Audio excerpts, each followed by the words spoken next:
நாள்பட்ட சளி தொல்லையாக இருந்தாலும் நிமிஷத்தில் ஓட ஒரு இலை போதும். இது தெரியாமல் அவஸ்தப்படாதீங்க. சளி இருமல் வந்தாலே உடலே சோர்வாகிவிடும். பகலில் சளியோடு இருமினால் வேலை செய்ய முடியாது. இரவில் தூங்கும் நேரத்தில் தொடர்ந்து இருமினால் தூக்கம் கெட்டு போவதோடு குடும்பத்தினருக்கும் தொந்தரவை ஏற்படுத்தும். குறிப்பாக குழந்தைகளுக்கும் முதியவர்களுக்கும் சளி இருமல் மிகுந்த சிரமத்தை அளிக்கும். மருத்துவரிடம் போகாமலேயே நம்ம பாட்டிகள் சொல்லி வந்த வைத்தியம் ஒரே இரவிலேயே நிவாரணம் தரும் என்றால் நம்ப முடியுமா? ஆனால் அதுதான் உண்மை. முதலில் சொல்ல வேண்டியது வேப்பிலை கஷாயம். வேப்பிலையை நன்றாக கழுவி ஒரு பாத்திரத்தில் தண்ணீர் ஊற்றி அதில் வேப்பிலை, சுக்கு, மிளகு போட்டு நன்றாக காய்ச்சி வெதுவெதுப்பாக வடிகட்டி குடிக்கலாம். வேப்பிலையின் கசப்பு தன்மையும் சுக்கின் சூடு தன்மையும் மிளகின் காரமும் சேர்ந்து சளியை உடனே கரைத்துவிடும். இரவில் குடித்தால் காலையிலே தொண்டை சுத்தமாக இருக்கும். மிளகு தேன் கலவை பாட்டிகள் சொல்லும் மிக சிறந்த வைத்தியம். 2 அல்லது 3 மிளகுகளை நன்றாக அரைத்து 1 டீஸ்பூன் தேனுடன் கலந்து சாப்பிட வேண்டும். தேனின் இனிப்பு தன்மை தொண்டையை சாந்தப்படுத்தும். மிளகின் காரத்தன்மை சளியை உடனே உருகச் செய்யும். சிறுவர்களுக்கும் இது பாதுகாப்பான வழி. ஓமம் நீராவி.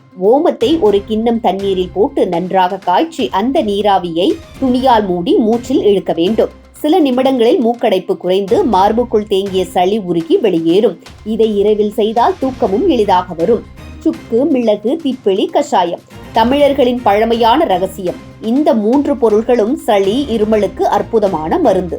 இதை நன்றாக கொதிக்க வைத்து சிறிது வெல்லம் சேர்த்து குடித்தால் சுவையும் கூடும். இந்த கஷாயம் உடலை சூடுபடுத்தி இருமல் சத்தத்தை குறைத்து தொண்டையை சுத்தமாக்குகிறது. பூண்டு பல் மிகவும் சக்தி வாய்ந்த பாட்டி வைத்தியம். சூடான பாலில் நசுக்கிய பூண்டு, சிறிது மஞ்சள் தூள் சேர்த்து குடிக்க வேண்டும். பூண்டின் ஆன்டிபயாட்டிக் தன்மை, மஞ்சளின் கிருமி நாசினி தன்மை, பாலின் சத்துத்தன்மை 3ம் சேர்ந்தால் சளி இருமல் ஒரு இரவிலேயே குறைந்துவிடும்.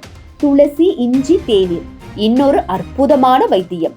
துளசியின் மனமும் மருத்துவ குணங்களும் தொண்டையை குளிர்ச்சியாக்கும். இஞ்சியின் காரத்தன்மை சளியை உடைத்து வெளியேற்றும். இதை சூடாக குடித்தால் இரவில் இருமல் குறைந்து தூக்கம் வரும். இதை சிறுவர்களுக்கும் பெரியவர்களுக்கும் பாதுகாப்பாக கொடுக்கலாம். மேலும் மஞ்சள் பால். ஒரு கண்ணாடி சூடான பாலில் மஞ்சள் தூள் கலந்து குடித்தால் தொண்டையில் ஏற்படும் எரிச்சல் குறையும். மஞ்சள் உடனடியாக கிருமிகளை அழித்து சளி கரைய செய்யும். உடலின் எதிர்ப்பு சக்தியையும் அதிகரிக்கும். இப்படி இந்த பாட்டி வைத்தியங்கள் எல்லாமே பக்க விளைவுகள் இல்லாதவை. வீட்டிலேயே இருக்கும் எளிய பொருட்களிலேயே செய்யக்கூடியவை. முக்கியமா இந்த வைத்தியங்கள் குழந்தைகளுக்கும் முதியவர்களுக்கும் பாதுகாப்பானவை. ஒரு இரவிலேயே நிவாரணம் கிடைக்கிறது என்பதால் இன்னும் இன்றைக்கும் மக்கள் இந்த வழிகளிலேயே நம்புகிறார்கள்.